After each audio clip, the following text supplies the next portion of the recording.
Welcome to This Explainer. Today, we're unpacking a gardening secret so remarkably effective, it honestly sounds a little like science fiction. Imagine a garden bed that waters, fertilizes, and, get this, even tills itself for up to 20 years, right? It's a 500-year-old method called Hugelkultur. Now, the name might be a bit of a tongue twister, but the concept itself is absolutely brilliant. It's entirely self-sustaining, and the best part, it's completely free. We're going to break down the fascinating science of how this actually works, why mainstream agriculture kind of left it behind, and exactly how you can use it to completely transform your own backyard. Okay, let's dive right into this.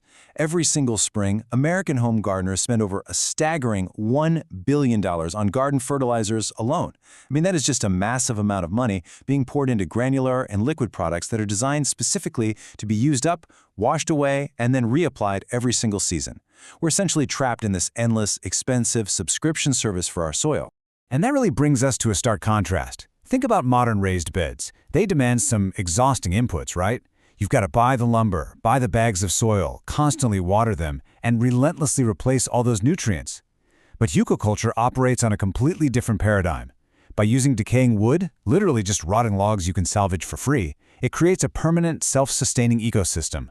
Sure, it's heavily front-loaded with physical effort at the very start, but it actually becomes increasingly self-sufficient as the years go by. Which leads us to ask this pretty monumental question. What if your garden truly managed itself for 2 decades without costing you a single dime after year 1? It sounds like a modern marketing gimmick, doesn't it? But the reality is, this highly productive gardening system was invented by farmers who had literally never even heard of pH levels, nitrogen ratios, or drip irrigation. To understand how, we really need to look at the timeline. Picture a German village back in the 1400s. These medieval farmers were dealing with thin soil, they definitely had no garden centers, and zero synthetic fertilizers. So out of sheer necessity, they stacked fallen logs into mounded rows, covered them with earth, and planted right into the pile. And guess what? The soil actually got richer, not poorer. The practice spread purely by word of mouth until 1962, when a German botanist named Hermann André finally documented it in a little booklet. And flash forward to today, modern peer-reviewed permaculture studies from 2024 are finally validating exactly what those 15th century farmers figured out through simple trial and error.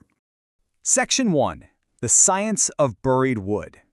Let's take a look under the hood at the underground mechanics making this possible. Based on modern research, a buried log is functionally an underground irrigation reservoir. When wood decomposes underground, its cellular structure doesn't just collapse into mush, it actually opens up. The fibers that once carried water up a living tree become this vast network of microscopic chambers that absorb and hold moisture like a giant sponge. Researchers at Western Kentucky University actually confirmed this through direct study, proving these beds have a significantly higher water holding capacity than your conventional raised beds.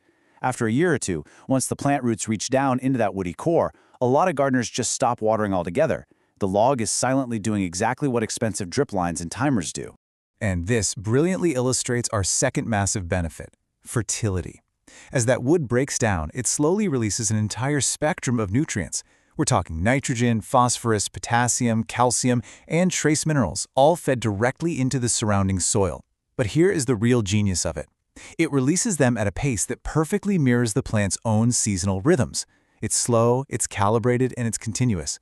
Unlike synthetic fertilizers that burn hot and then just disappear, a dense hardwood log is going to keep feeding your garden for 15 to 20 years.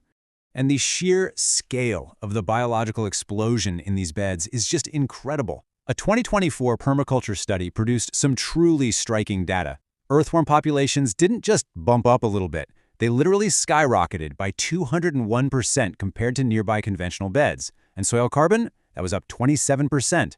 The decaying wood creates this permanent, completely undisturbed habitat where fungal threads and nitrogen-fixing bacteria can just thrive. Instead of going out and buying expensive microbes at the store every single spring, you are building a permanent, thriving home for them. Plus, all of that biological activity comes with a hidden, pretty incredible bonus: thermal energy. When bacteria and fungi metabolize organic material, they actually generate heat. Inside an active hugelkultur mound, the soil temperatures naturally run several degrees warmer than the surrounding ground. So if you live in a colder climate, your mound is actively warming itself from below. That means you can put transplants into the ground weeks before your neighbors even think about it.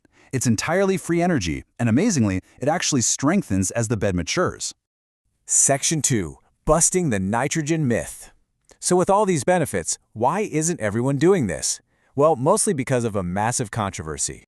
Does buried wood steal nitrogen and starve your crops? For decades, horticultural textbooks and university extension pamphlets fiercely warned against burying wood. Their argument was that wood is super high in carbon, and if you bury it, bacteria will consume all the available nitrogen in your soil just to break that wood down. The fear was it would starve your plants, turn them yellow, and completely ruin your yields. Honestly, it sounded like really solid chemistry. So the crucial point is that long-held myth turned out to be completely wrong. A University of Wisconsin research project put this directly to the test. They planted identical crops in Hugelkultur mounds and in conventional beds. The mound plants didn't show nitrogen deficiency at all. In fact, they showed higher nitrogen levels. You see, the textbooks made a critical error. Large buried logs are broken down primarily by fungi, not bacteria. And fungi process carbon through totally different metabolic pathways that do not rob nitrogen from the surrounding soil. So if this myth has been holding you back, the data is officially in. Bury the wood. Your plants are going to be thrilled. Section 3. Why the industry ignored it. If the science is this sound, why on earth was it forgotten? Honestly, it mostly comes down to economics. Post-World War II agriculture heavily shifted towards seasonal synthetic purchases. The modern garden center model totally relies on annual, repeat applications of bagged soil and bottle fertilizer. In sharp contrast, Hugelkultur utilizes free, salvaged debris to create a self-sustaining system, one that actually improves over time without any need for routine inputs. Ultimately, there is simply no bag of Hugelkultur to sell. The dismissal of this method was primarily commercial, not scientific. A business model that is entirely reliant on seasonal refills simply does not align with a garden that feeds and waters its own self for 2 decades. Section 4. Build your own bed. Let's talk about how you can easily reconstruct this 500-year-old technique right in your own backyard. First step, you need the right materials. Now this is a great list to keep handy. You want dense hardwoods that will break down nice and slow over that 20-year span. Oak, apple, birch, and maple are absolutely perfection. But you absolutely must avoid woods that inhibit plant growth or introduce toxins. So you're going to want to keep black walnut, black cherry, cedar, and obviously anything pressure-treated far, far away from your mound. Let's move to and see how this builds, layer by layer. The great thing is, you can build this directly on top of the ground. No digging required whatsoever. Step 1. Lay down your thickest logs right at the base. Step 2. Pile some smaller branches on top just to fill in those gaps. Step 3. Add a nice layer of nitrogen-rich material. Think grass clippings or kitchen scraps. Step 4. Heap on some dry organic matter, like those autumn leaves you're probably going to bag up anyway. And finally, Step 5. Cap the whole shebang off with 6 to 10 inches of topsoil or compost, and you can plant directly into it. 0. I really want to emphasize the long-term reality of what you've just built. 0 is your ongoing cost. It is also the exact amount of tilling you will ever have to do again. You know, traditional gardeners destroy their fungal networks every single spring with rototillers, basically resetting their soil biology back to 0. But inside your mound, earthworms and fungi are continuously creating microscopic air pockets and tunnels. The bed literally tills itself. Once it's established, all those physically demanding tasks of gardening just drop right off your calendar. So I want to leave you with this thought.